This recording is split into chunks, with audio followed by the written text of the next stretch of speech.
Welcome to the ACP Problem Solving Oncology webinar series. My name is Dr. Daniel Hughes and I'm chair of the ACP Trainees Committee. I'm also registrar in medical oncology at UCL College London. I'll be chairing this evening's session alongside Dr. Simon Epkind, who's a palliative medicine trainee and also co-chair of the Association of Palliative Medicine Trainees Committee.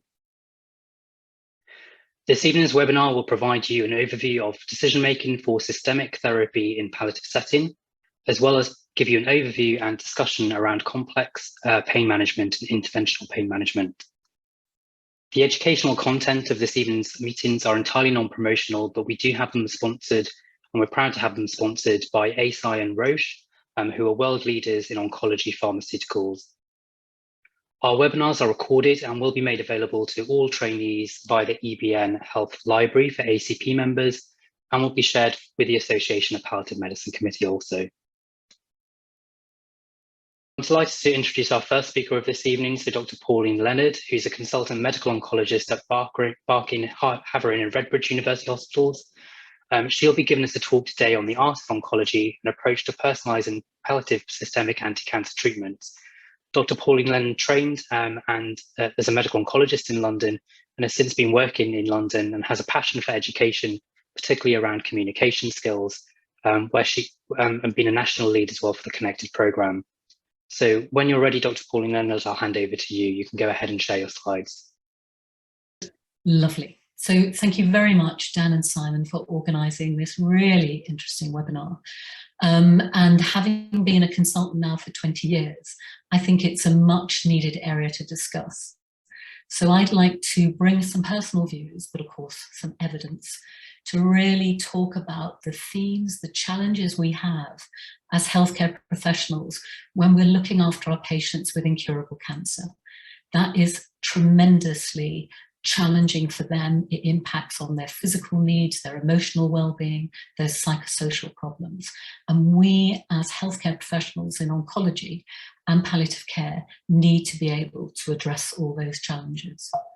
I hope over the next 20-25 minutes is I'm going to really try and tease out what do we mean by palliative systemic anti-cancer treatments. I'm going to show you some of the clinical trial data to remind you of some of the challenges we have trying to understand response rates, overall survival, progression-free survival, when we're trying to have these complex discussions with our patients. There is a role for prognostic tools. I'm going to touch on those. And of course, sometimes we're trying to manage the expectations, not just of our patients, but other people in the MDT, because oncology is such an exciting and fast-moving field that often our referring clinicians are more kind of optimistic about the impact our treatments can bring, and obviously don't sometimes get the fit patients that can tolerate these treatments as well.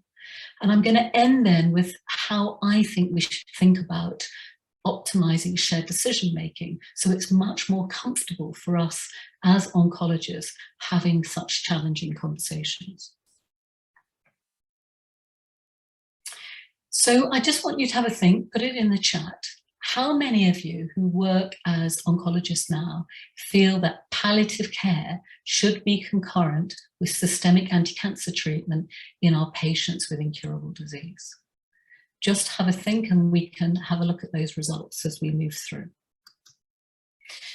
So what do we mean when we talk about palliative systemic anti-cancer treatment? Well, the word palliate in whatever setting, whether it's advanced cardiac disease, respiratory disease, or for us as cancer physicians, palliation means relieving the symptoms without removing the underlying cause.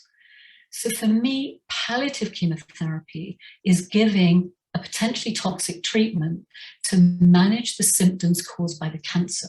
So whether it is liver capsular pain, whether it's breathlessness, whether it's bone pain, we are using a potentially toxic treatment to palliate. Therefore, by killing the cancer, then we will reduce their symptom burden.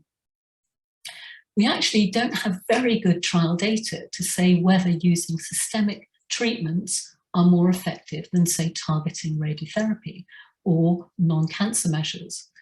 And certainly when I began my career as a trainee some time ago, I actually did take part in randomized controlled trials where we were randomizing patients between an active treatment and best supportive care.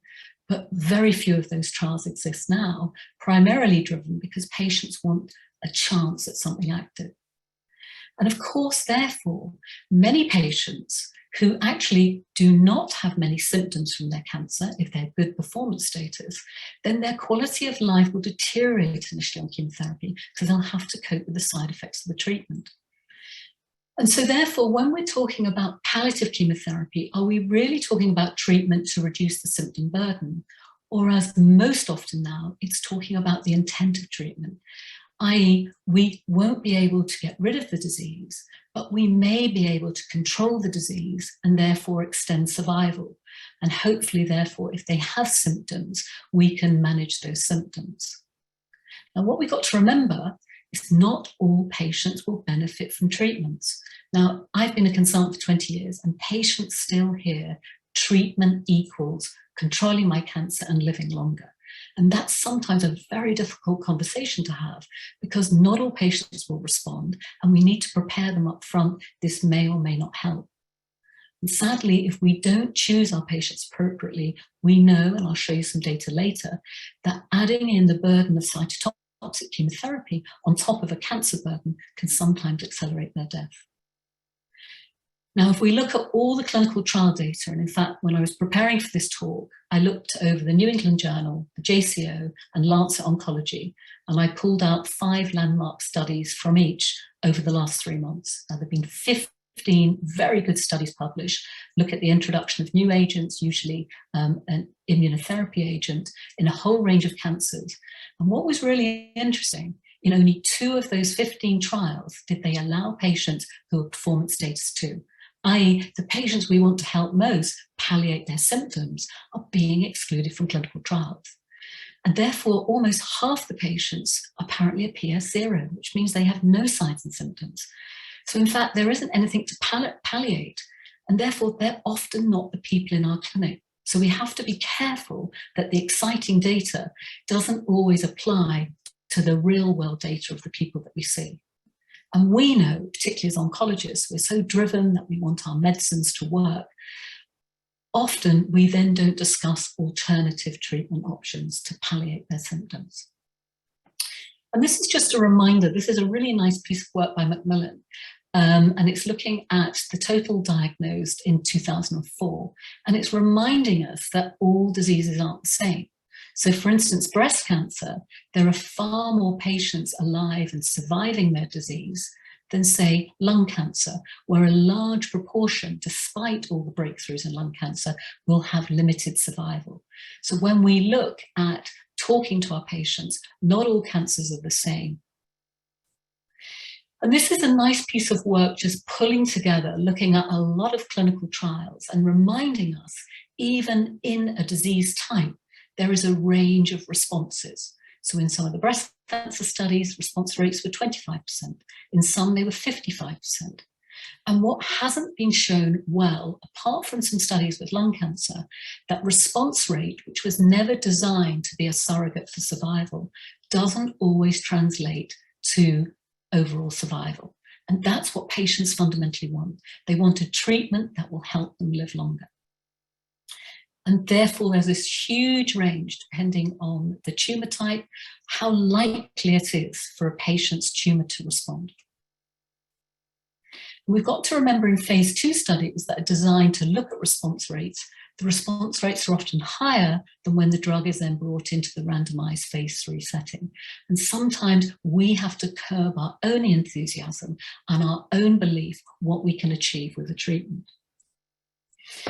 And of course, now that we're introducing immunotherapies, either on their own or to cytotoxic chemotherapy, we know that we might need different endpoints. So there are lots of models looking at, can we translate certain new endpoints to try and predict for survival, so we can help our patients have meaningful conversations about maybe the magnitude of benefit should they respond. And although I'm not going to go through it in much detail, but this is one such paper that is looking at maybe those early tumour shrinkage, maybe they're the patients that are going to go on to have a much more durable response. But we also know then depth of response, that might be a more accurate marker with some of our agents.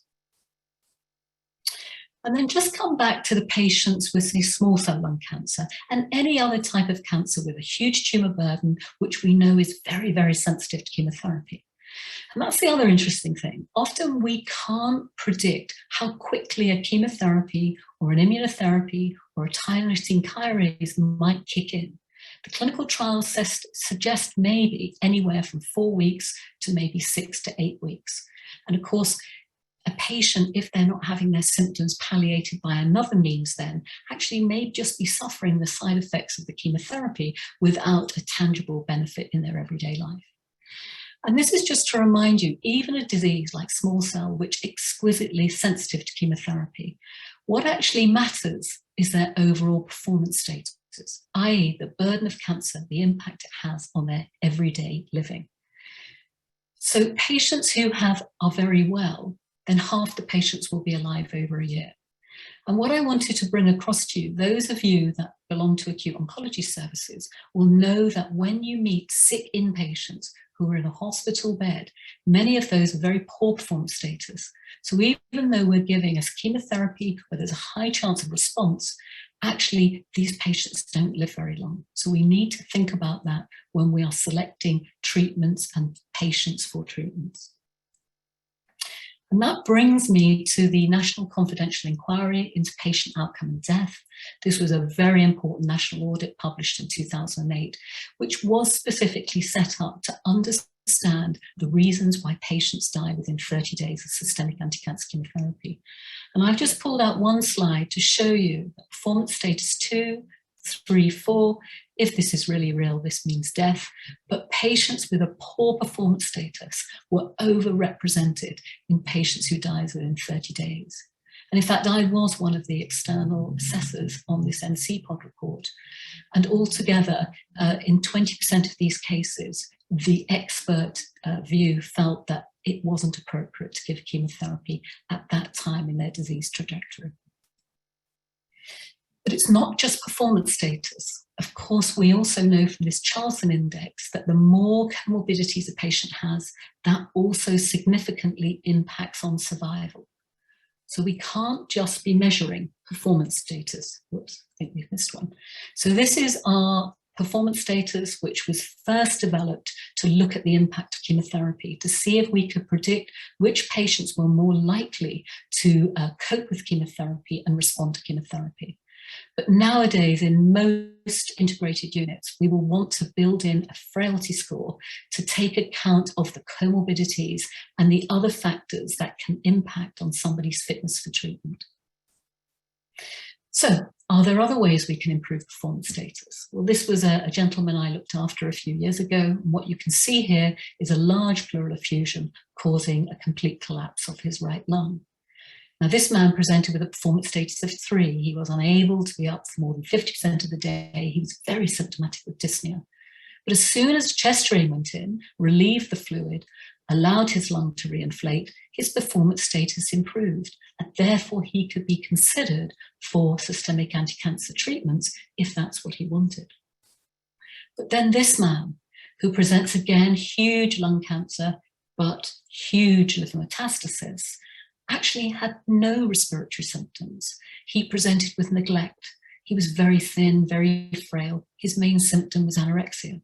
He was performance status 3. Now, for a man like this in my practice, I would not recommend systemic anti-cancer treatment, regardless of the histology, because he's so frail. My concern would be that the burden of treatment may accelerate his death. So a patient like this, I would certainly look to non-anti-cancer treatments to address his symptom control. And this is another case. So again, it's one of my gentlemen. He's 80 years old. He's in fantastic shape. He's had his primary tumor removed and he loves playing golf every day.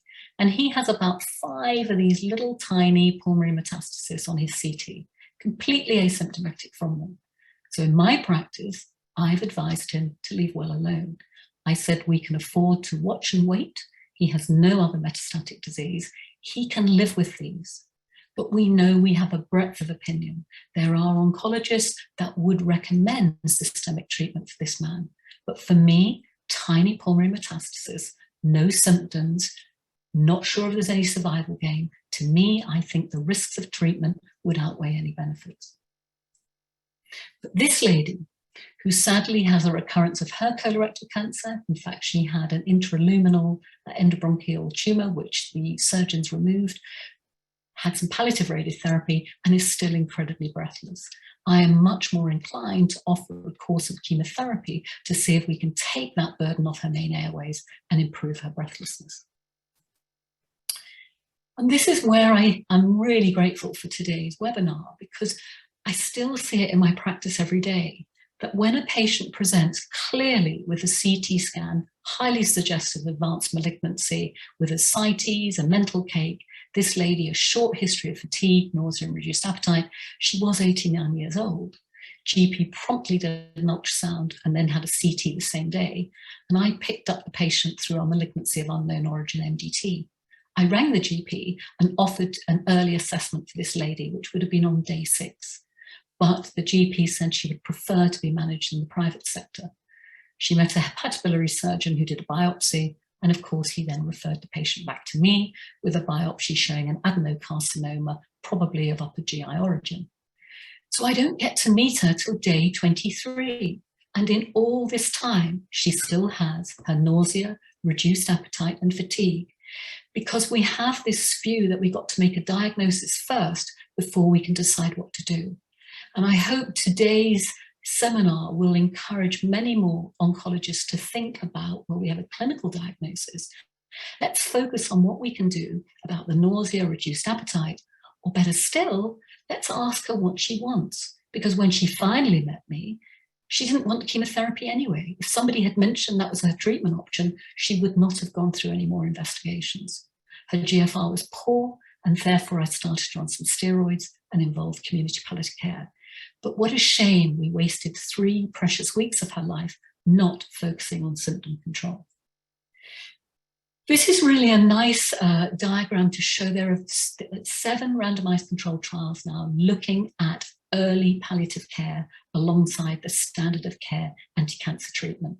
Now I'm going to pull out the Jennifer Tennell study, which was a really powerful study in my own practice many years ago, because this randomized 151 patients with lung cancer to their usual standard of care, their anti-cancer treatment, with early palliative care in addition.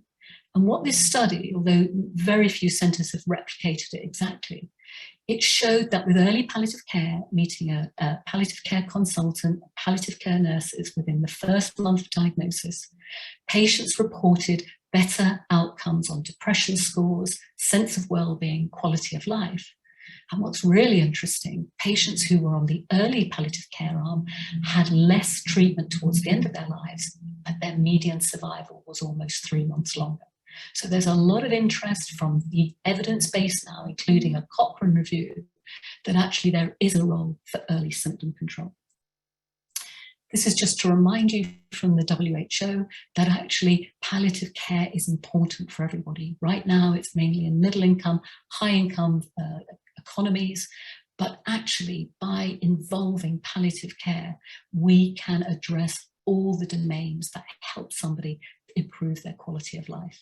And they say palliative care should be introduced early in the course of an illness, and the approach is tailored to each individual alongside their disease-modifying therapies. So we've got to move away, because I think for so long, palliative care is, and even with our patients, and I still get people in the MDT saying, are you just giving up on this person? And I'm saying, no, I think we should see this person early to address their symptom control, to see actually how fit they are and whether they'll benefit from any additional anti-cancer treatments. So gone are the days where palliative care is only after patients have exhausted disease-modifying treatments or they're coming to the end of their life. But instead, it should be integrated early in their disease trajectory. Now, some teams have introduced enhanced supportive care. They were originally brought in to manage the side effects of systemic anti-cancer chemotherapy, but many teams, depending on your organisation, will also have enhanced supportive care supporting patients with advanced disease. And this is a really nice piece of work. It's worth reading, the Lancet Oncology Commission, which is reinforcing this point, that patients who have incurable disease, regardless of their fitness, should have access to early palliative care so we can manage the whole spectrum of what helps them feel good and an excellent quality of their life, which is not just addressing the physical needs, but the emotional, the spiritual, and the psychological needs. So I'm going to show you a case now, and I'm going to ask you some questions afterwards. So this is a young girl I looked after through the emergency department. She was only 28, and she'd complained for 6 months of back pain. She was so fed up not getting anywhere that she presented to the ED, and what you can see here is almost destruction of her pelvic bones on a hip x-ray. That promptly led to a CT scan, and you can see this expansile mass, probably a primary sarcoma. And sadly, you can see from her staging CT, she has multiple pulmonary metastases. So, what are the priorities in your view for her care? Should we focus on optimizing her pain control? Should we get a biopsy ASAP? Should we be managing her expectations? She has advanced disease. Should we be sharing now the likely prognosis? Or should we say this is clearly a case for the specialist sarcoma unit, particularly in a young woman, and transfer her there urgently? Or should we focus on arranging emotional and psychological support? So I'll give you a few minutes to vote.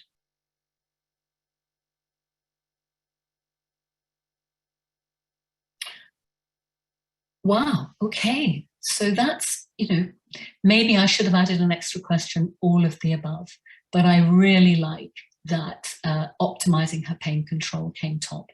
But of course, all of these things are important. Thank you.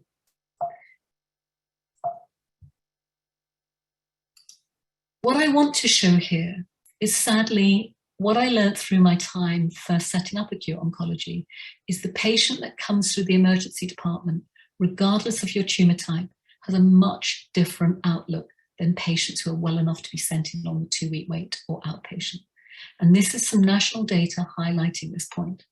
So apart from acute leukemia, it absolutely matters how a patient presents. So for instance, if we take a patient with a new diagnosis of lung cancer, if they're referred in on the 2-week wait or by their GP, almost 40% of patients will be alive at a year. If a patient comes through the emergency department and found to have a lung cancer, only 9% will be alive at a year. So patients who present through the emergency route usually are elderly, poorer performance status, multiple comorbidities, or they present because they have a significant symptom, such as ascites, or complete dysphagia, or complete breathlessness.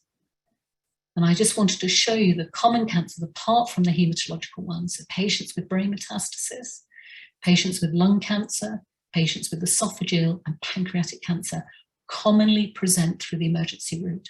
So I ask you, when you're in your MDTs, listen out for how they presented.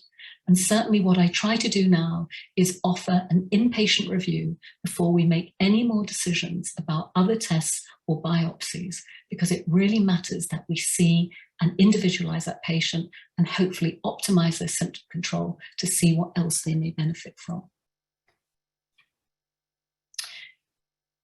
There have been lots of prognostic scores developed, and I've just put quite a few of them here.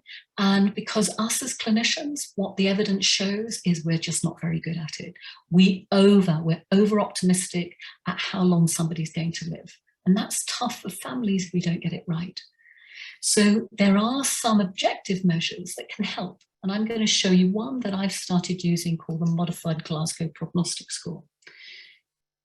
So this is some work done in the Edinburgh Cancer Centre, particularly looking at their malignancy of unknown origin, 10 years worth of data. And this is a really simple score that you measure the C-reactive protein and serum albumin. If a patient has a C-reactive protein of less than 10 and a normal serum albumin, they have a modified GPS of 0. If their CRP is more than 10, but a normal serum albumin, they have a score of 1. But if their CRP is raised, their albumin is less than 35, they have a modified Glasgow prognostic score of 2. They're very inflamed. And this translates beautifully to outcomes. So it's worth having this other objective measure, particularly if you're not sure, that can help guide which are the patients who are more likely not to live so long, and maybe we need to focus on non-oncological methods to optimize their symptom control.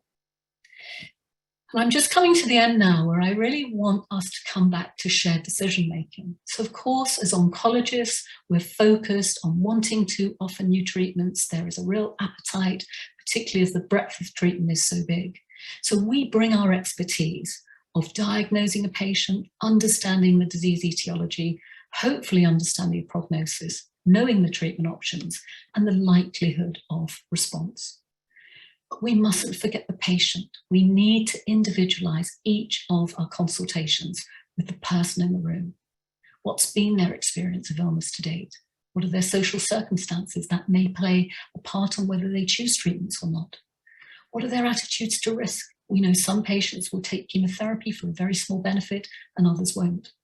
What are their values? What's more important to them? If they know their life is short, what is it they want to do in their remaining time? And what are their preferences if there's a choice? So I believe that as doctors, in addition to clearly focusing on the tumour, and as oncologists, we really want to understand who's in front of us, how fit are they, what their stage is, what the molecular profile is, what the existing comorbidities are, so we can see if there's maybe a clinical trial for them or what we can offer them. But we have to spend time listening to the patient perspective. What is it they want? Sometimes they want a treatment that's not available to them. Every patient now wants immunotherapy, even though their tumour may not carry a marker to say it's likely to work. They want to know how unwell they'll become. They want to know what the side effects are so they can make a decision. They also want to know, well, I don't want to start straight away. What might happen to my cancer? And how long have I got? And is there a clinical trial for me? And this is just an up-to-date study built on Maurice Levin's original work, where actually the choices we might make as physicians, where we think something's not worth it, if there was only a gain for a month, we certainly wouldn't accept chemotherapy. But actually a quarter of patients would accept chemotherapy even for a month's gain. And they only become the same around 9 months. So we've got to remember our preferences. Sometimes we leak all that emotion to a patient that we think it's not worth it, or we're encouraging them to have a treatment because we believe that it's going to work for them. And this is just a study looking, again, it's Professor Dame Leslie Fallafield's work, where again, it's reinforcing this progression-free survival, which again, we have no idea whether it translates to any kind of treatment benefit. And this was a study looking at patients and clinician attitudes when actually at best all we were measuring progression-free survival. And we learnt lots of things from this study, that actually initially, although patients weren't responding, they had an emotional well-being that was higher, because sometimes patients want a treatment to believe that they're doing something to help their cancer. But by 6 weeks, when almost all the patients were suffering side effects, they then got less interested in the treatment because they weren't feeling so well. And we also learned from this study that clinicians were still very optimistic that treatments would work, even in this cohort that had to have a prognosis of more than 6 months. So many were dead by the time of the end of the trial. So if we are going to help patients have better informed choices, what do I want to impart to you this evening? Well, we've got to have clarity on the treatment intention. So if a patient has advanced cancer, are we using treatments to try and control the disease and improve their survival? And of course, we have to be honest what survival means. I still know patients think survival equals years, when we know at best it may just be a few months. But is it using treatment to control the symptoms? So I've often said to my patients who are very symptomatic but fit for treatment, it may not help you live longer, but if it's effective, it may make your remaining time much better with an improved quality of life. We have to have honesty with the likely input. We have to be honest that treatments may or may not work. We need to avoid ambiguous language. Sometimes the triplet therapy may not be the most appropriate for the patient who is of poorer performance status. We need to talk about the timing of treatment. Maybe it's okay to leave treatment 6-8 weeks down the line. I know many of us oncologists don't like doing that. We feel their performance status will go down and they'll miss their window of opportunity. But that's not true for everybody. And then we want to know, how long should we treat for? Do we continue until the end of their life? Or, as we know from many clinical trials now, we can afford treatment holidays. So I think my final slide and my take-home messages is see the person as well as the cancer. Be honest and clear in your communication and elicit accurately what is it a patient wants out of their treatment. Because if they have expectations that aren't real, that is your opportunity then to modify those. Only offer systemic anti-cancer treatment to those who are fit enough to manage a course of treatment. And that's a really difficult thing, I know, in everyday practice. Please integrate non-cancer symptom control early in a patient's disease trajectory. It doesn't mean failing, it's about optimizing and working together.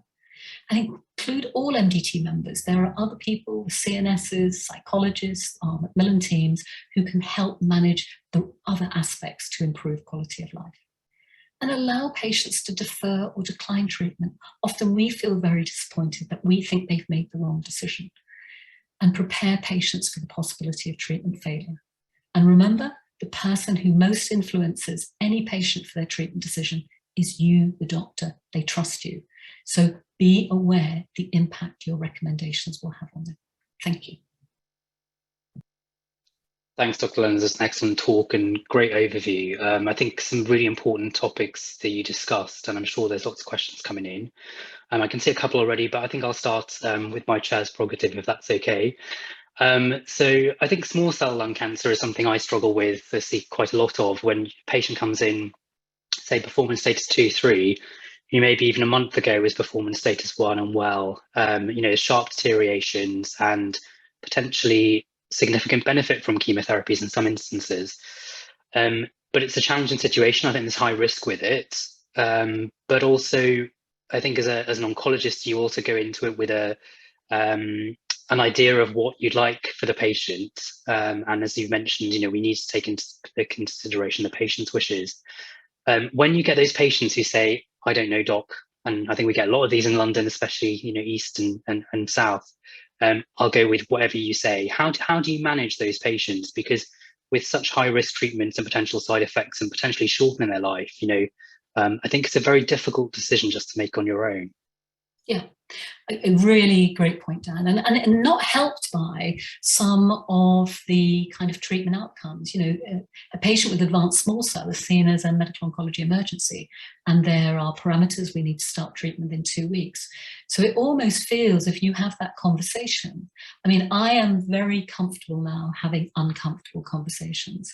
And if I meet somebody who is incredibly borderline, I will be open and honest and tell them how sick they are, because advanced small cell lung cancer, whilst it can respond quickly and they can feel better for a short time, they can relapse quickly. If by the bedside, I really believe that the risks of the treatment outweigh the benefits, I will say, I can offer this, but these are my concerns. My concern is that you're not strong enough, and rather than help you, there is a risk that actually it may hasten your death. And I will use those words, hopefully in a nice way. And when people often hear that, they will then sort of sit up. I've had patients and family beg me to have treatments. And if people beg, I don't like that psychological distress of saying no. So I will say, I don't believe this is right for you. I'm going to do this. I'm going to reduce the dose. But on the consent form, I'm going to make it really clear that I've prepared you and your family for the risk of death. And I will actually write that on a consent form. So again, it's about being honest. It's about preparing. And I think then when we have our 30-day mortality meetings, when we see the same themes coming true, we know that some of us are much more optimistic or find these conversations very difficult. And actually we know from the literature that doing something behaviors are much easier and having open and honest conversations. Great, thanks. And I think following on from that, so one of our participants has asked about the modified Glasgow score. Why do you think that's not more widely available or used? I guess that's true for other schools as well, because there are a lot of them, and maybe that plays a part in why it's such a problem. Yeah, I mean, you know why? I heard Barry Laird speak at BTOG about 5 years ago, and I was blown away by his work. And I got in touch with him. And I have no idea why some things are integrated into everyday practice and other things aren't. I think it's such an easy score. In fact, I approached Peter Clark and said, could we build this in to our CDF and start collecting prospective data on when we apply for new therapies, and we can look at date of death and see if we could correlate with that. So I think it's an unused tool, and I think it would be really helpful to build into clinical trial protocols. And I think it helps our acute care physicians. Certainly I've done a lot of work with our ED consultants, our acute medicines, and said, look, you've got this as well, that will help you make decisions.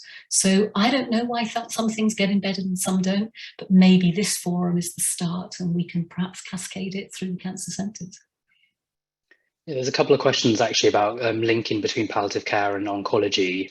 So one about whether you think there should be independent admission of patients under palliative medicine.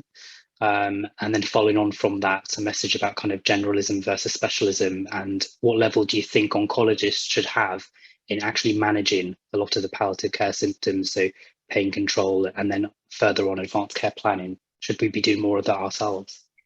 I think so. I mean, it's different wherever you work. I was fortunate enough, but it never took off. In 1999, I was the first SPR at the Royal Free to do the joint palliative care and medical oncology job. And I worked for Adrian Tootman and Alison James. And it was a fantastic year. So I got very confident in managing symptoms. Why that didn't stick in the training schedule, I don't know.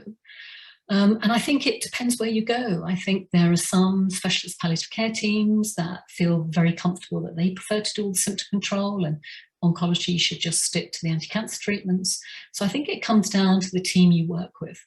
But I think some basic things we could all learn. I think we should know how to manage pain, to increase the dose of morphine, other things we should add in. But I think there should be much more. To me, I think palliative care isn't given a big enough voice in the MDT. So when we really need help with symptom control, that side isn't integrated. So I think if we can be visibly seen to show we benefit much more of each other, then maybe we can then start having that learning from each other. Good. I'll try and squeeze one more question in, because there are quite a few coming through. So there's a question about us as oncologists giving patients timeframes in terms of treatments and coming back to see us in 3 weeks, etc., and monitoring with scans at various time points. That obviously gives them very fixed goals in terms of their cancer treatment and their disease. How do you think we can move them away from that and thinking about the kind of longer term and recognizing and deteriorating symptoms rather than focusing on those particular time points? Yeah, really good question. And actually, I did this when I first became a consultant in Southend, because I very much brought everybody back every 3 months, check their scans. And what I found really difficult, and it was in the days where we didn't really have any other treatments for metastatic esophageal or gastric cancer, I just thought, how cruel. I've brought a well person back and I've said, I'm sorry you feel so good, but actually there's some new liver metastasis on your scan. And that's made me think, what am I doing this for? So I think what I try and do now is prepare people at the beginning of their journey. So, you know, if they do have a cancer with a short prognosis, with limited treatment options, I do talk about what I want to get out of that first treatment cycle.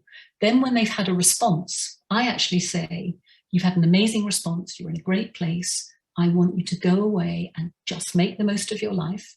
I'm going to ring you in 6 weeks, just check in. And as long as you're well, I'm just going to keep checking in with you.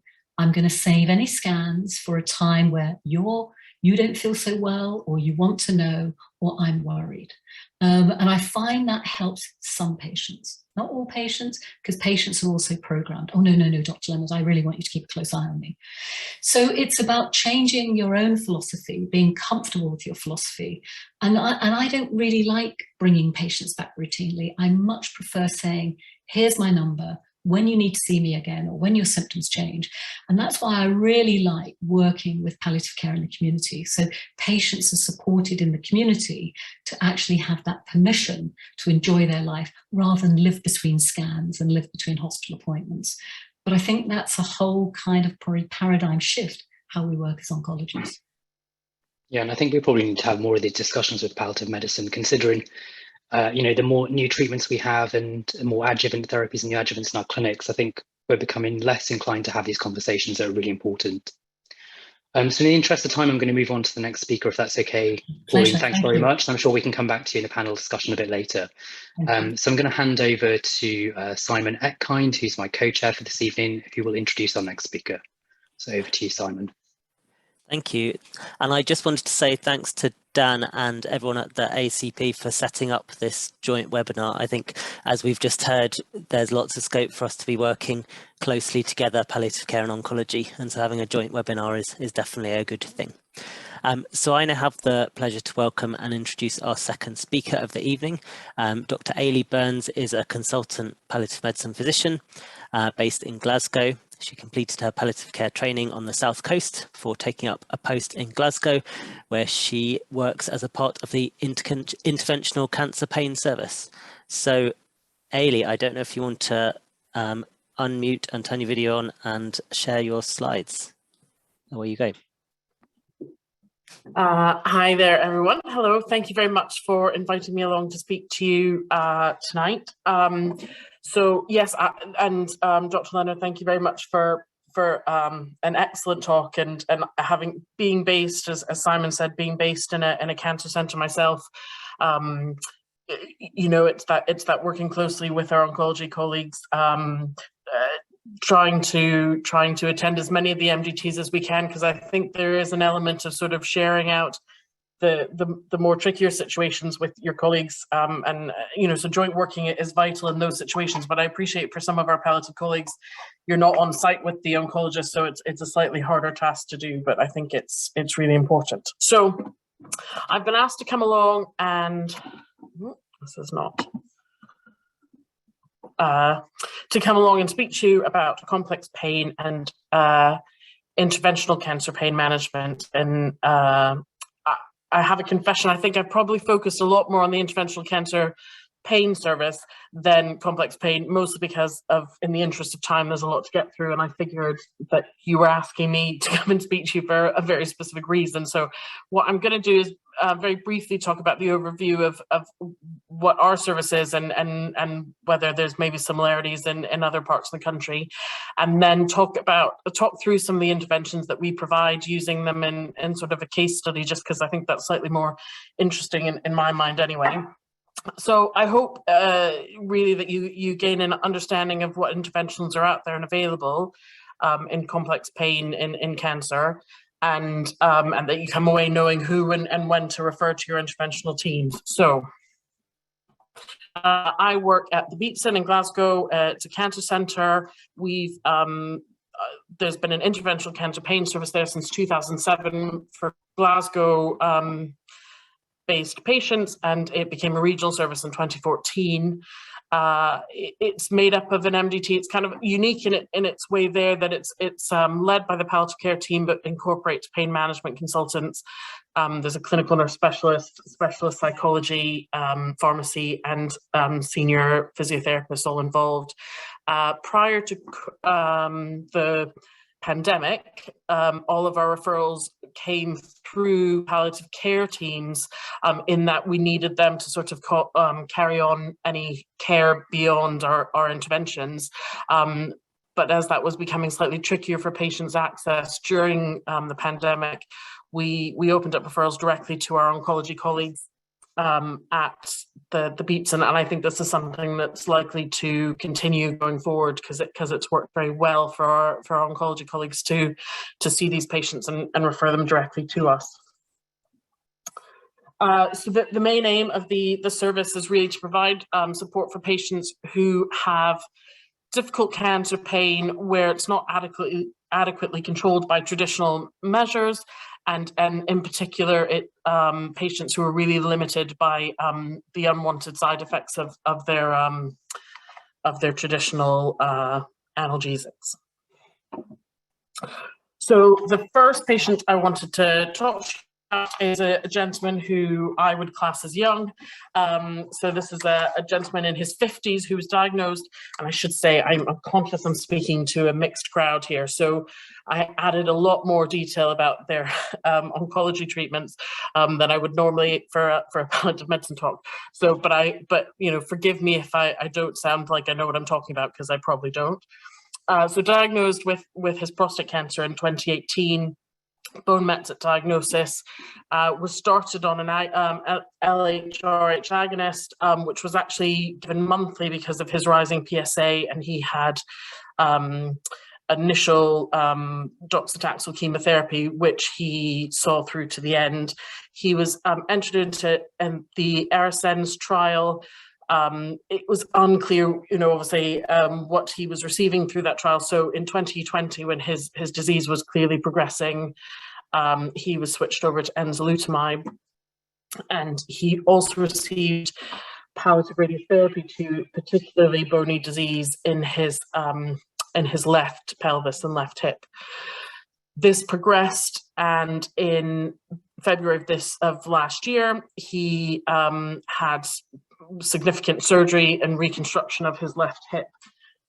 He was admitted to General Hospital in April and transferred over to the Beatson, having really only a few weeks post-operatively of successful pain control, and was severely limited in his immobility to the point where he actually could only lie. He couldn't sit and only was able to stand for short periods of time, and he had pressure sores on both his right hip and his right elbow from just being very fixed in one position for almost 6 weeks prior to coming into hospital.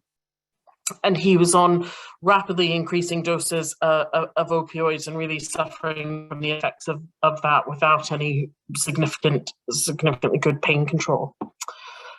So he was referred to the service at Beatson, and this was the assessment that was done for him. So he was deep spontaneous pain radiating down into the left leg. He really struggled with movement, so he would, you know, walk the length of the room, and pain would escalate to sort of 9 out of 10 just with that small amount of movement. He really struggled to sit at the edge of the bed, you know, for more than a few seconds at a time.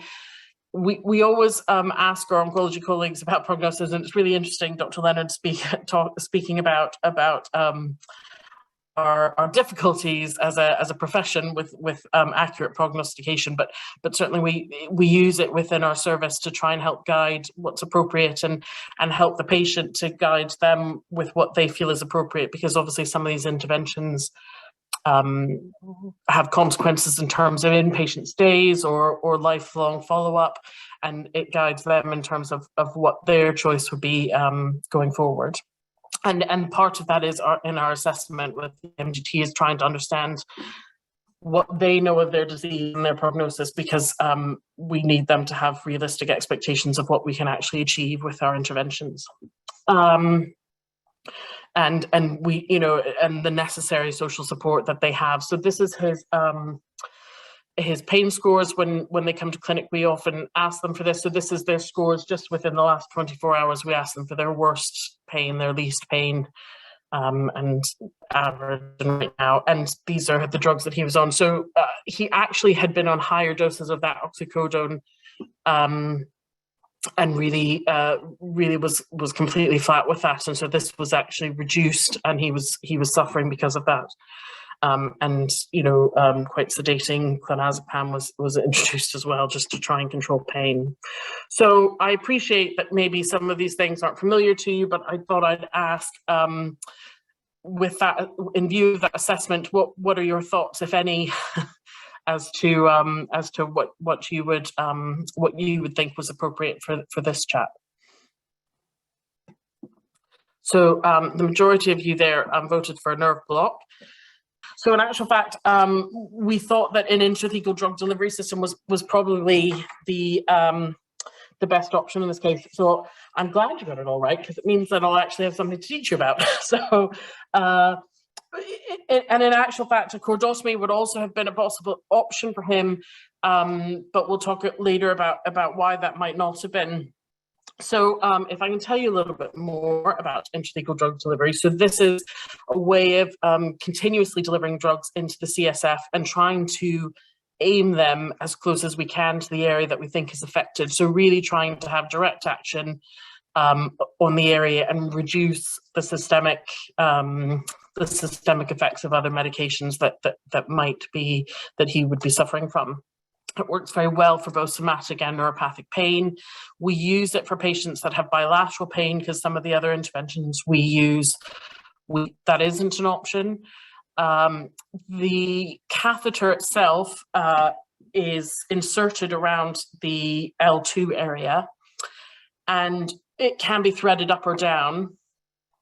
As if it's being threaded up, it's very tricky getting through the thoracic spine. So although academically they'll say that this can be delivered from the level of T4 down, in actual fact, we probably wouldn't consider it in anyone with pain that we thought was being affected by the level of T10, T11, because you really need the tip of the catheter to be at or just above that site, and technically it's incredibly difficult. So the majority of patients will have pelvic hip pain that this would be appropriate for.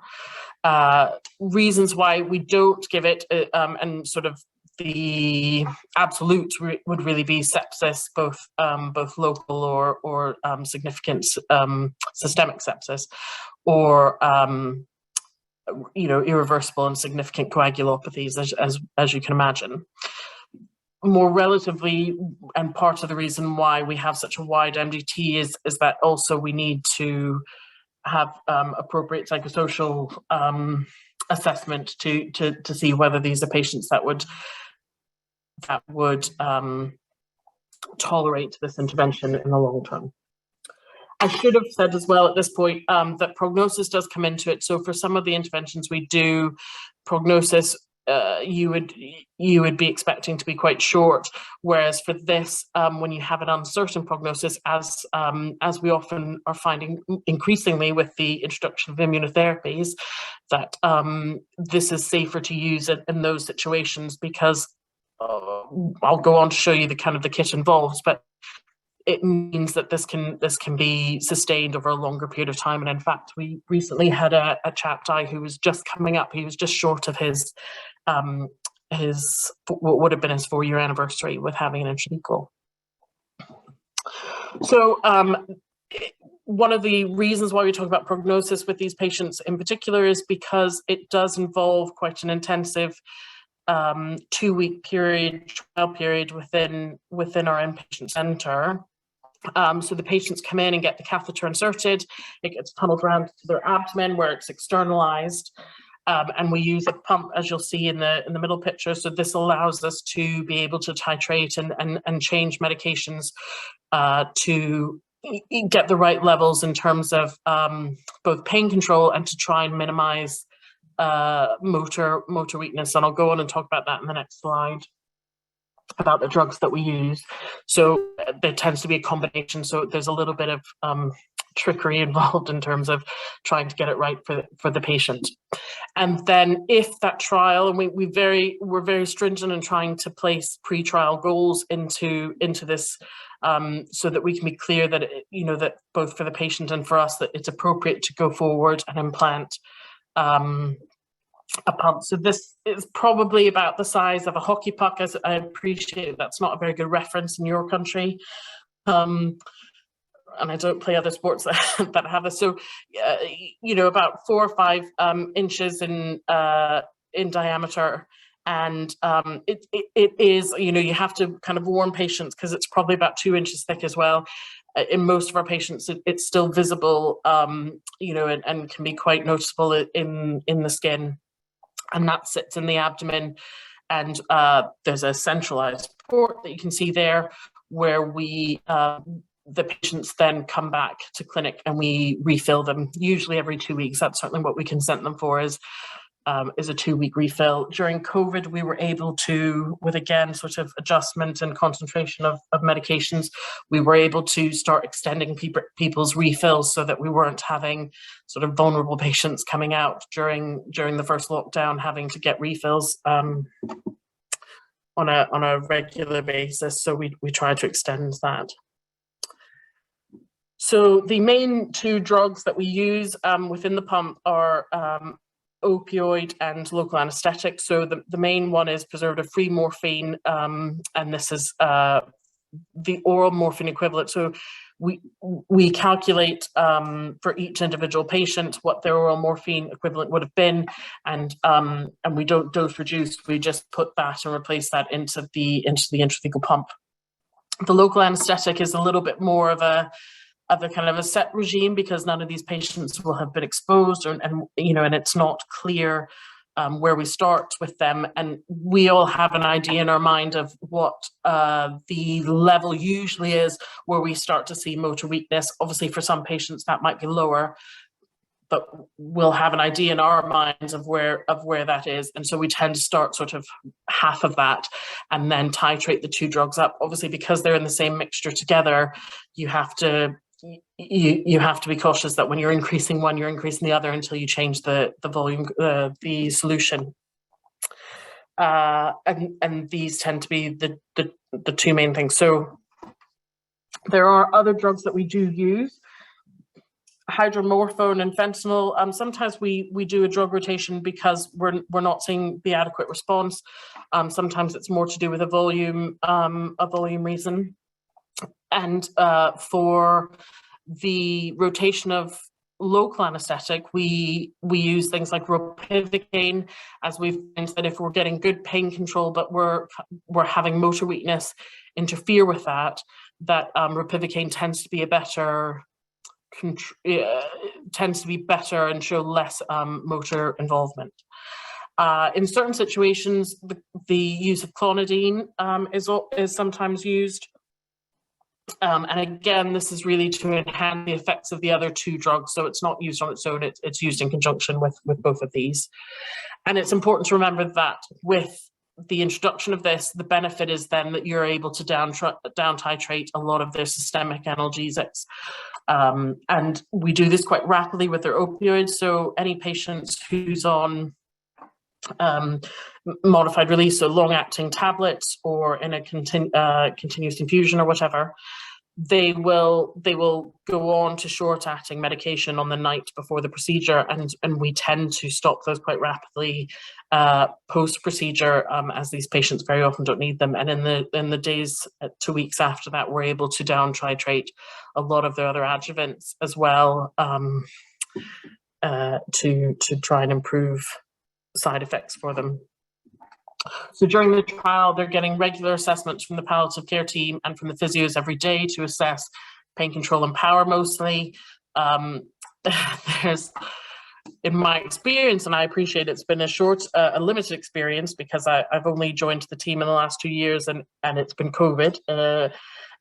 We haven't probably seen as many coming through the doors as previous, but certainly my experience has been that, when it works, you tend to know it works, and the patients really have quite a seismic change afterwards. And part of the difficulties that I've discovered is actually trying to deal with that and trying to adjust their expectations, because they have this immediate awakening almost, because you've removed, some of these patients are on huge amounts of opioids, and they're no longer in that cloud, and they're all of a sudden, and this chap in particular, he kind of was, just a different man the next day, and he sort of said, this big mass on my hip is getting bigger. Should we be doing anything else about it? And we were actually able to work with his oncologist, and he, I think the next one goes on and talks about, so he had massive pain reduction, able to reduce his systemic meds.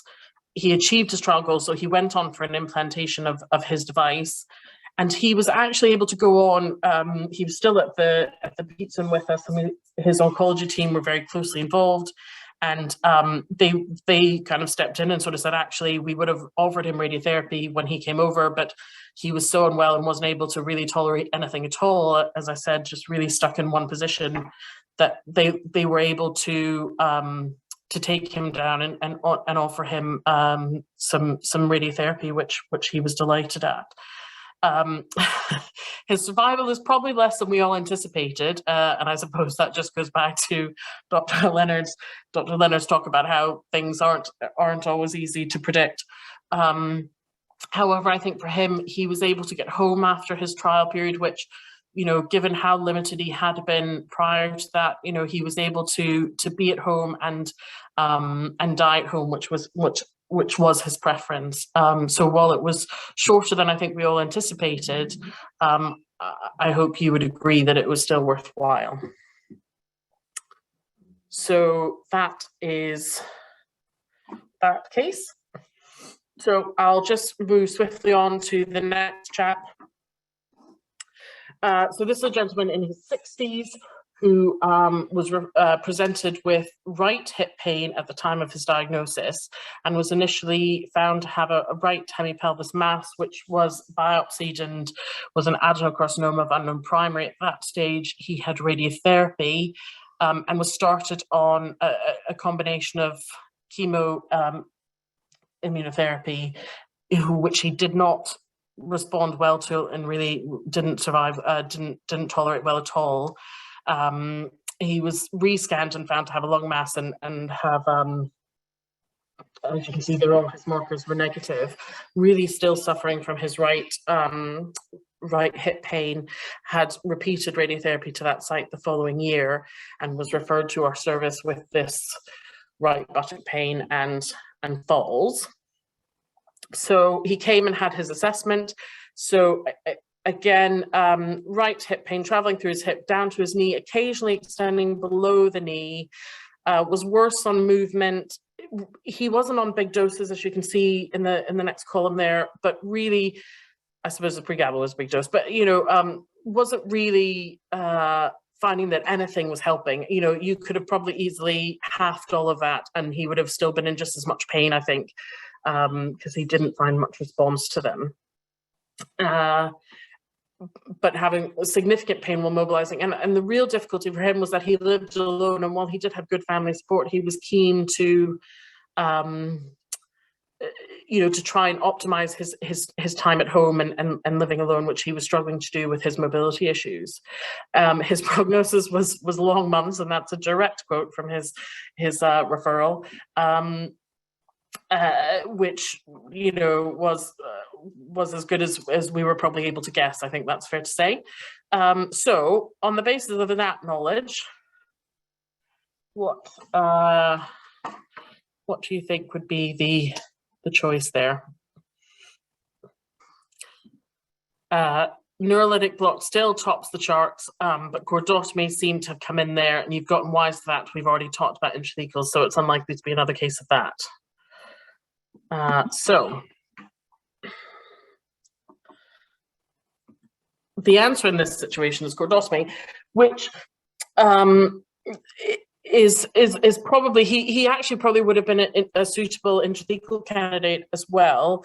And we can talk a little bit about, again, when coming to him after the assessment to offer the options, you can see why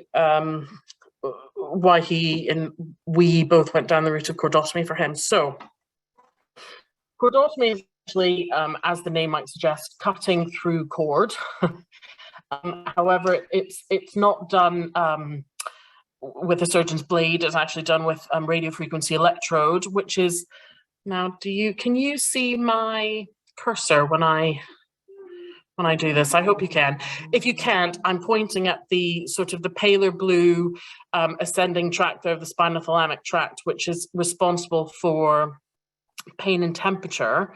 And so you're not cutting through the whole cord on one side, if you like. You're cutting through, you're killing off the ascending pathway of pain fibers to the brain.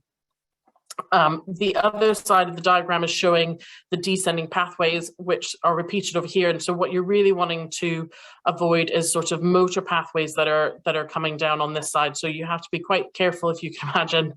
I'm sure my anaesthetic colleagues wished it was as large as this, but you can understand why it's a very finely fine balance between wanting to reach the area that's going to achieve pain control without causing them any motor weakness. So, and in order to do this, obviously you can imagine we can only do this on one side of the spine in order to ensure that the rest of their function is intact. So it's really useful for patients with unilateral pain that doesn't cross the midline. And there is some argument to sort of say, actually, if it's too close to the midline, you'll also not probably get good pain cover because there might not be complete decussation at that level. And so you might have some pain fibers which will still would still be affected on the intact side. Because we go in at the level of the neck, you're missing out some degree of shoulder tip pain. So we really say pain from below the clavicle and pain from above the knee. Which, if you remember the history of this gentleman, he did have pain that occasionally did extend below the knee. But I think on balance, this is a one-shot sort of intervention where, you know, there's one day in theatre, they come in on a Tuesday. Our theatre days are Wednesdays, and the expectation is these patients are discharged by the Friday. So this man was far keener to try and see, because the majority of his pain was above the knee, and the cause of his pain was certainly above the knee, that he would benefit from the cordotomy, and he wasn't keen to have all of the interventions, the consequences of the intrathecal route. And was keen. He was able to lie flat, and you need to be able to do that. We tell our patients for up to an hour. I'm going to show you in the next couple of slides what actually happens in theatre. So you can now see why the chap in the first story wasn't a cordotomy patient. He would have been an ideal candidate in terms of where his pain was. However, there was absolutely no chance he would have been able to lie flat. Perhaps if you'd given him an intrathecal first, you could have gone back and given him a cordotomy. We've done it in the other direction. We've occasionally given a cordotomy and offered them an intrathecal, but we've not done it the other way around. And as I've mentioned, the follow-up for these patients is significantly less. And so that's certainly to their advantage if it's appropriate for them. The reason why I put prognosis in there is, again, if prognosis is uncertain, this is something that we wouldn't consider. We want the patients to be, the guidance is really that their prognosis should be less than 2 years. After that, you see nerve regrowth, and the concern is that that's quite intractable pain with these regrowth of nerves. So you wouldn't really be suggesting it for any patients where they were sort of on that borderline of potentially living longer. His prognosis also was a consideration because there was an expectation that his disease was rapidly changing as well, and he wasn't keen to have a 2-week stay. And it's not unusual. I should have said at the start, when these patients come to clinic, about 60% of them don't go on to have an intervention. So that's the large majority don't, and some of that is because we don't have an intervention that's suitable. Maybe their pain isn't appropriate, but also sometimes it's that they don't want what we can offer them because of what it would involve, and so it's really important. And going back to Dr. Leonard's talk of what the patient wants and being able to adequately consent them for what would be involved in the follow-up. So don't be alarmed, it's actually one of our anaesthetists that's the model for this. In fact, I think it's him as well and the other one as well. So the patients have to lie flat in theatre. They have to have their head in this crystal. It's not, they're merely sort of taped into it or a bit of tubey grip in, but the expectation is they obviously would have to stay very still, which for some patients is just intolerable. And it's not unusual that if we think someone's appropriate for cordotomy, we get them to lie down in clinic while we're kind of our clinic appointments, as you can imagine, for palliative medicine people are quite long and lengthy. And so sometimes we actually get them to lie down in the clinic to just see how they get on and get a good sense of it. Because very often people will say, I never sleep on my back, I would have absolutely no idea. Or they need to be awake in theatre as well, because we're trying to avoid any sort of motor impairment during the procedure. We get them to exercise, so we get them to move the hand and squeeze our hand. They have to lift their leg, so it's important. So unfortunately, we can't anesthetize them or heavily sedate them in order to keep them in those positions. They do have to be awake and alert through the procedure, which for some people also is something that they wouldn't want to contemplate. So for this gentleman, he had significant improvement in his pain. He was able to reduce his medication. So he was on, I want to say, was he on 100 milligrams of oxycodone before he came? I think he was on 40 BD. So he left on 5 milligrams of oxycodone PRN. He was on no regular opioid in the 2 days after the procedure. And he was discharged home. He spent a good deal of the next 4 months at home, and then died at his local hospice. So I think he would have told you that he felt it was a good outcome.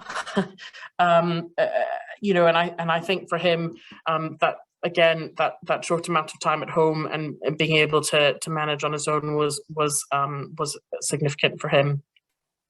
We bring them back at 2 and 6 weeks. I just wanted to mention that because one, to gather data to help guide our practice, but also because there's a degree of edema that's created when you're burning through the pain fibers.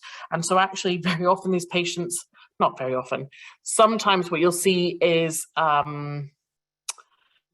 a significant reduction in their pain, and we do sensory testing as well, so we kind of map out the area that we think we've covered, and occasionally when that edema reduces, and we assess that at 2 weeks, you see that there's some return of sensory, hopefully not pain, but some return of sensation to certain areas because that edema has reduced, and so the area that you've actually permanently cut through is not as large as first anticipated, which makes it very difficult for us to judge whether we've given them enough of a jolt or not.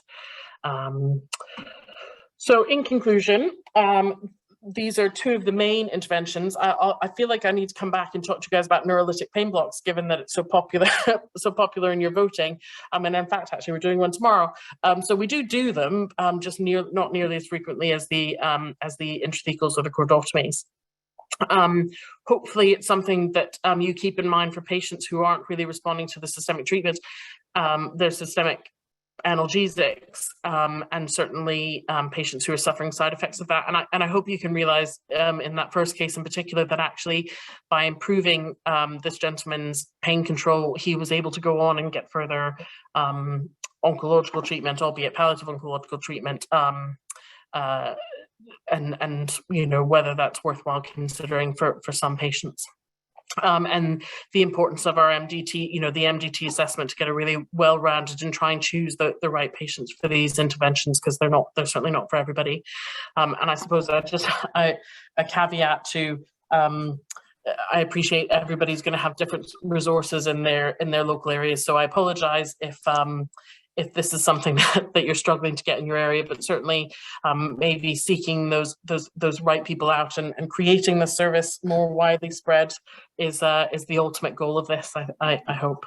So thank you very much, and I've left my email there if anyone has any questions after the talk tonight. Well, thank you very much, Dr. Burns. That was fascinating, and I have to say you have a wonderful service up there.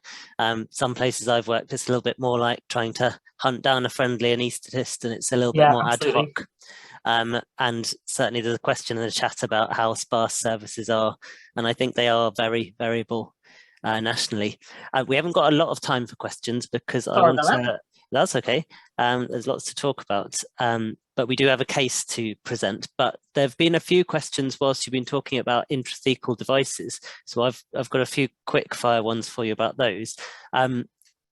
So are these devices that are inserted under general anaesthetic, and what do you do with their systemic opioids immediately before the procedure?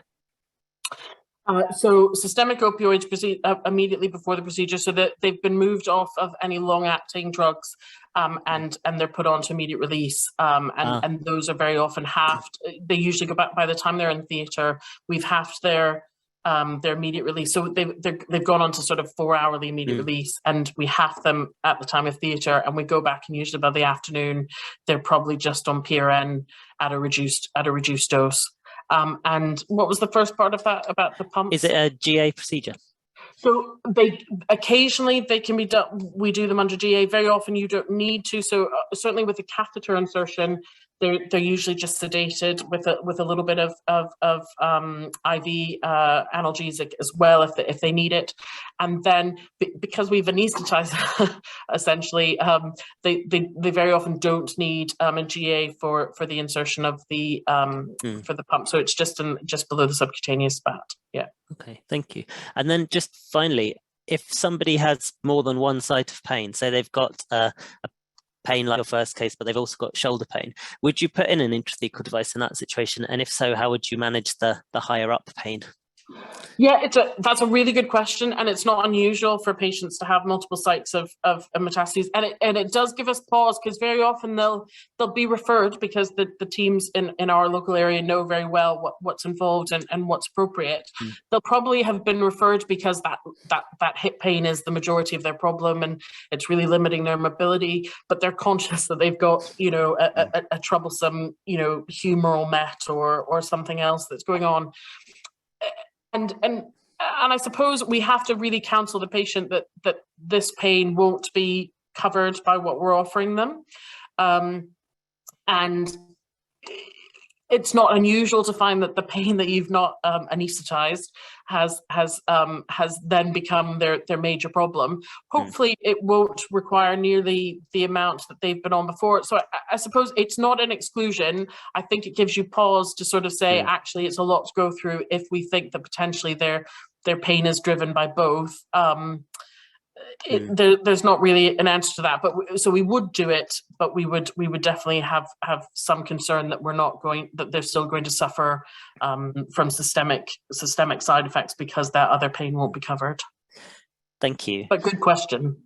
Yeah, it sounds like a really tricky situation. So thank you very much for the talk. And talking of tricky situations, our final speaker is Erin Kadadwala, who is a palliative medicine trainee in, I think, East Midlands, who's very kindly brought a case for us. So Erin, we've only got a few minutes, but if you'd like to tell us about your case, thank you. But it does really tie together a lot of things we've already spoken about, actually, and I've been asked to describe a case that involves some really complex pain, and this lady was almost the one that came immediately to mind, because we really struggled with her for a number of reasons. So there's a 47-year-old lady with a background of SCC of the vulva. She'd had recurrence following a vulvectomy and previous chemoradiotherapy. And I suppose going back to Pauline's talk, she was offered a further round of chemotherapy for recurrence. And after, I think, a second cycle, was admitted to AMU with fever, discharged from a wound in a groin, and was found to be neutropenic. Her CT scan and admission showed extensive intrapelvic disease with almost complete destruction of her right pelvic bone, lots of bony disease in her pelvis and erosion of the acetabulum, and also this collection in her groin which was fistulating through to her skin. But she didn't have any evidence of metastases in her chest, abdomen or pelvis. She had a course of IV antibiotics and was discussed with orthopaedics, who didn't feel that she had any surgical options available, and the oncology team, who felt that given this complication, that more chemotherapy would not be in her best interests. She was really struggling with pain in her right hip and thigh, which she described as a constant pain. Her hip was fixed inflection, and if she straightened her leg, then she'd get a sharp shooting pain down her entire right leg to her foot. And in addition to that, she had really swollen tissues of her vulva because of lymphedema, and it was exquisitely tender. And added to that, she had lots and lots of complex emotional, psychological distress, struggling to come to terms with condition. Her sister was also being treated for cancer at the same time, and just very unrealistic about her prognosis. And added on top of that, it was during the pandemic and she was not having any visitors. So the decision was made to transfer her to a specialist palliative care unit, where on admission she was prescribed mega doses of drugs, fentanyl 75 patch. She was on atoracoxib, which is a COX-2 inhibitor, big doses of gabapentin, and still really struggling with pain. She was desperate to regain some independence, but even sitting up in bed caused pain to go down her leg, and she was starting to really struggle with drowsiness. So thinking of a few options of what you might do to manage her pain next. I don't know if anyone has any ideas whether we could increase a fentanyl patch, switch a gabapentin to pregabalin, apply a lidocaine patch, try something like Abstral, or think about an opioid switch. So I think there was a real concern that opioids weren't helping to manage her pain. So I think we were reluctant to increase a fentanyl patch, and it was quite clear that this was incident pain. So something like Abstral we thought would be helpful. There might be an argument for switching gabapentin to pregabalin, just in case that lunchtime dose of gabapentin might be contributing to a drowsiness. But we actually used a combination of Abstral, and we did try a lidocaine patch to her vulva, which is kind of unusual because we're concerned about how friable that skin was, but she found it really helpful and did start to manage to transfer in and out of bed. And unsurprisingly, being able to transfer out of bed and the psychological benefit that gave was probably more helpful than a lot of the other things we'd managed to achieve. But she was still using multiple PR1s of oxycodone throughout the day. We did try an increase in the fentanyl patch, but it made her drowsiness worse, and we weren't convinced that it was helping her pain any. So then we introduced ketamine, which she did find beneficial, but her pain was a problem overnight. And unsurprisingly, she didn't want to be woken up for a dose of oral ketamine during the night. So we put ketamine into a syringe driver. Still struggling with sleep, so we added in clonazepam at night time, tried increasing the ketamine, but pain was still an issue, and adding in clonazepam was always going to make her more drowsy. And actually the consultations tended to focus on the fact that she couldn't really function, struggling to interact with visitors, and she then started to develop nausea and hallucinations as we increased the doses of ketamine. So lots of side effects presenting us from increasing the doses that she was currently on. So what might we think about doing next for this lady? Thinking about whether we could add haloperidol, we could reduce the fentanyl patch and see if we could increase the ketamine, think about adding diazepam, or as we've just heard lots about, whether we refer for a nerve block or refer for an intrathecal. Great. So again, kind of a combination of all of the above. None of the options are perfect in this case. So the palliative care formulary does advise trying haloperidol if you're experiencing hallucinations with ketamine, and it might help with a nausea, but doesn't really help with managing her pain.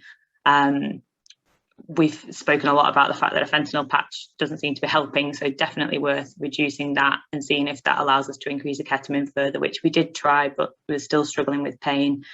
She was already taking clonazepam, so we tried adding in a morning dose of clonazepam to see if that would help, but it made her drowsiness worse, unsurprisingly.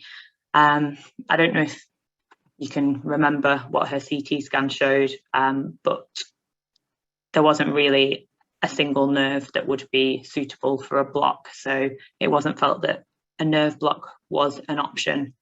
And from what we've just heard from Eilidh, she in some ways would be perfect for an intrathecal because her disease was completely limited to her pelvis. But there was a question about this fistula and the collection in her groin. And so it was then a discussion about how if we class her as having a systemic infection. She'd completed multiple weeks of IV antibiotics and her CRP had normalised. And so we felt that it was probably at least worth a discussion with the interventional pain team about an intrathecal. But in the end, she didn't want it. So we had to just kind of keep going on with the medications that we're already giving her. But she would have been perfect for an intrathecal if only she'd gone along with it. But it's quite interesting to hear from Eilidh that 60% of clinic patients don't go for a procedure because this makes me feel better about this lady. And that's it. Didn't want to keep you for too long. Thank you, Erin. That sounds like a really challenging one. Thank you for presenting it. Perhaps I can ask Dr. Burns and Dr. Leonard to come back on and perhaps give us their thoughts on this case. Dr. Burns, what do you think? What are your reflections having heard that? Yeah, no, I think it's really interesting about the about her not wanting it, because I do sometimes find that my experience being on the other side of it, not being on the interventional side of it, but actually working in the local area and having patients referred and either turned down or the patients turned down, is in many ways it kind of helps the patient move forward beyond that. I think sometimes when there's a question about it, but actually if they've gone through it all and they've decided that that's something that they can't do, then there's almost a more an ability to then kind of accept that, okay, some of the things we're now going to go on and do are probably going to have consequences and side effects that aren't going to be optimal, but we're, you know, but we're more willing to accept that because we've ruled out a lot of other options. So, and sometimes patients need that chance to talk through the really scary stuff that's available to then go, oh gosh, no, I don't want that, and actually being a bit sleepier but in less pain is maybe something that's better for me in that situation. So thank you. And Dr. Leonard, do you have any reflections on that from an oncology perspective? Yeah, I think when I hear these cases when a young woman has radical surgery followed by concurrent chemoradiation, it must be devastating when the disease relapses. So I just wondered how well prepared she was for that. And then when more chemotherapy was offered, what did the patient understand the aim of this chemotherapy would be? Because I think that's what we sometimes don't do. We get so enthusiastic. And it's hard getting that point right. We want to give people hope, but not inappropriate hope. But when you've had such a lot of treatment and the disease comes back and causes so many symptoms, can really a re-challenge with chemotherapy ever help control that disease? And these are the things we don't know, and that's where we definitely need to work much more closely with our palliative care physicians.